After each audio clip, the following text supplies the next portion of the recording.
on plaanis edaspidi esitleda veel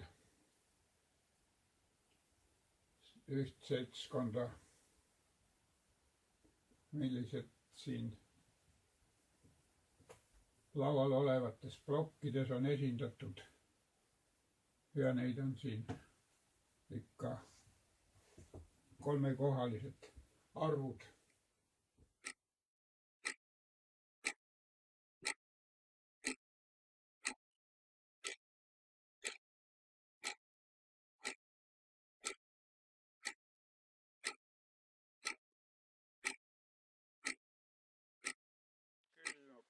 Õues, kurat. Selle tööga neid on ju palju.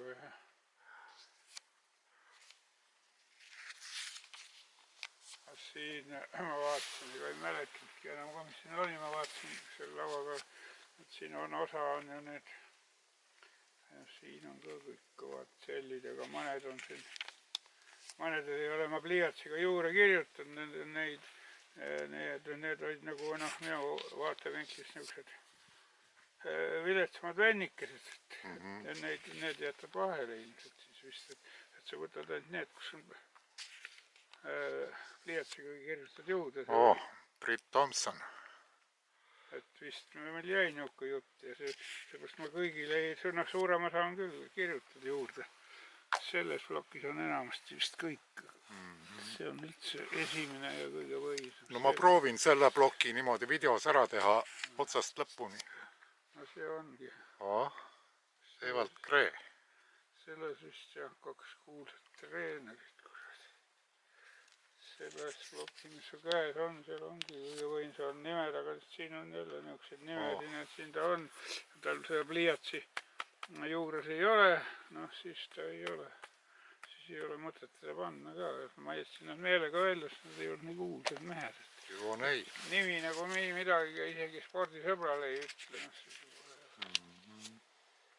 Need on poksijad, kurat, 3 tükki kõik seal. Harri Putel, see oli veel hiljuti, kurat, rääkis raadiost juttu.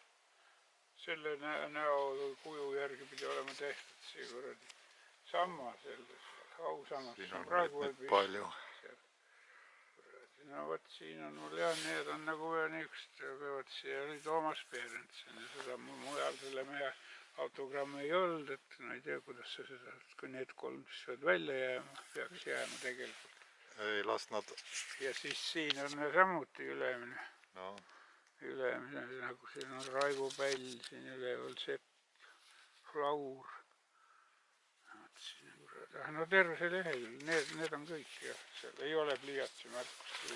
No ma teen selle märkmiku ära täies tükis ja siis. Jaa, ega siin on vähe neid, kes ei ole. Lino Aavo. Siin on väga vähe, kelle Uno Aavo on rallimees. Ott Tänaku eelkäijad. Vennad kõvad. Siin mõned korduvad, selles mõttes korduvad paljud. Oi vana, kõige kõvem mees. Kotkas. Et need siin ju korduvad, need ka, mis mul seal selles albumis olid. Kotkas ja mõned siuksed. Mõnedega neid palju korduvaid ei ole, aga nagu Britt Thompson ja siis olid seal jääpurjete ja koguni raisk, ma käisin Piirital ka, kurat, ma käisin igal pool Piirital talve ajal, kurat, seal jää peal külmaga passi. Anno Selg suri hiljuti ära, 90 ligi oli. No võt, siin on jälle 5 nime, ei, 5 nime jah, aga 3 olen juurde kirjutatud. 2 on jätnud kirjutamata, kurat. Kui õige see nii, oleks, üks leht on õigemalt kirjutada isegi. Kinni jäänud. Saa seda lahti.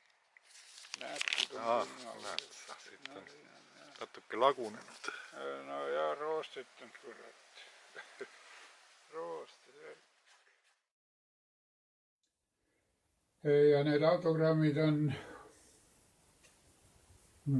Eesti tippsportlaste autogrammid. sissejuhatuseks nagu ütleksin selliste kogumiste kohta üldse, et eks see üks kiiksuga asi tegelikult on.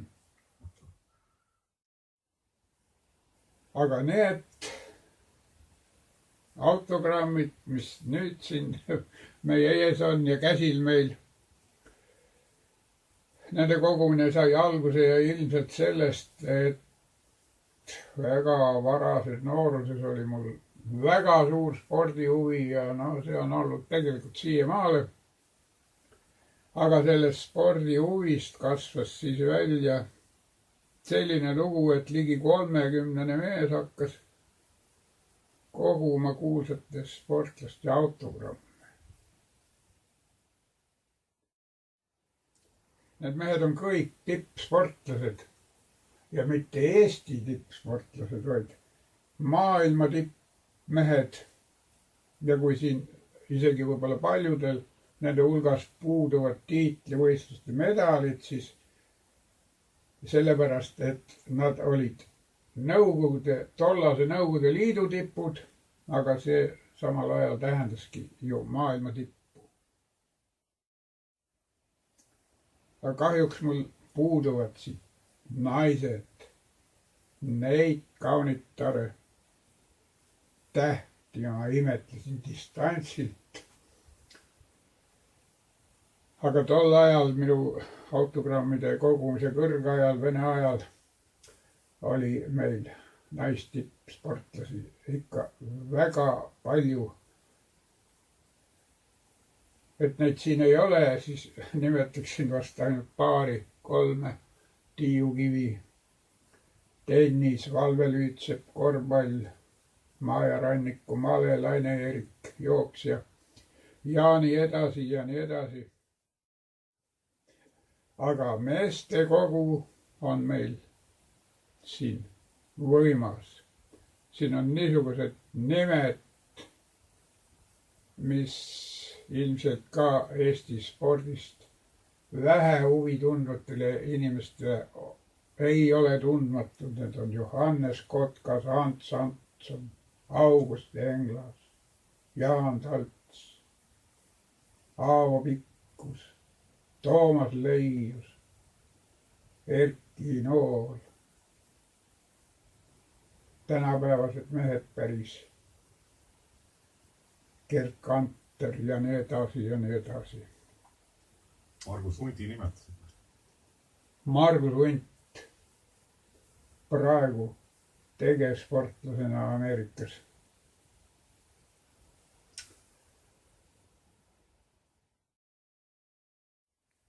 Ja praegu meenutades neid kõrgaegu, siis lahkesti tegid seda kõik. Ei meenu mitte ühtki juhust, kus keegi oleks nagu tõrge ees olnud või üleolevalt suhtunud või.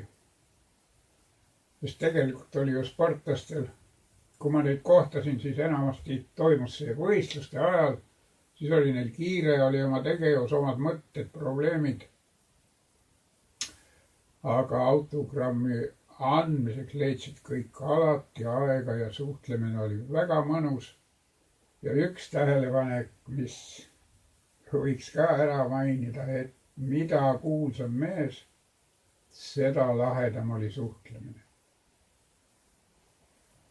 Kui konkreetselt mõnd meelde tuletada, siis tuleb meelde lai sõbralik hiiglase naeratus Johannes Kotkase näol. Väga asjalik, tõsine Jaan Talts. Elegantne Paul Keres, meesmodell Heino Lipp. Aavo Pikkusi ma sain kätte siinsamas Salu küla teel, kui autorallimehed puhkepausi pidasid. Gerd Kanter oli Kose staadionil. Erki Nool oma äiapapa Paavo Kivise töökabinetis.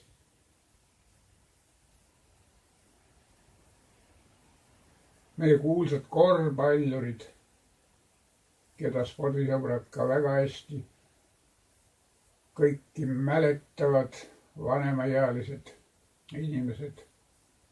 Tõnnu Leppmets, Priit Tompson, Jaak Lipsoo, Anatoli Krikun ja nii edasi. Ja nii edasi.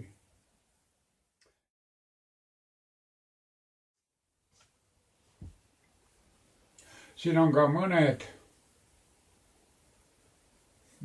Georg Lurich aegsed mehed veel, keda loomulikult nüüd juba väga ammu enam ei ole.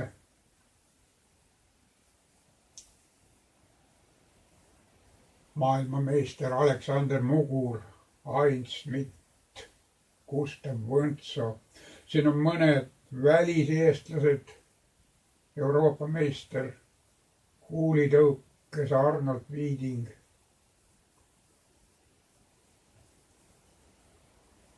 vabamaadluse olümpiavõitja Oswald Käpp. Nii et seltskond on väärikas ja ma olen oma tehtuga ise rahul, sest on mida meenutada.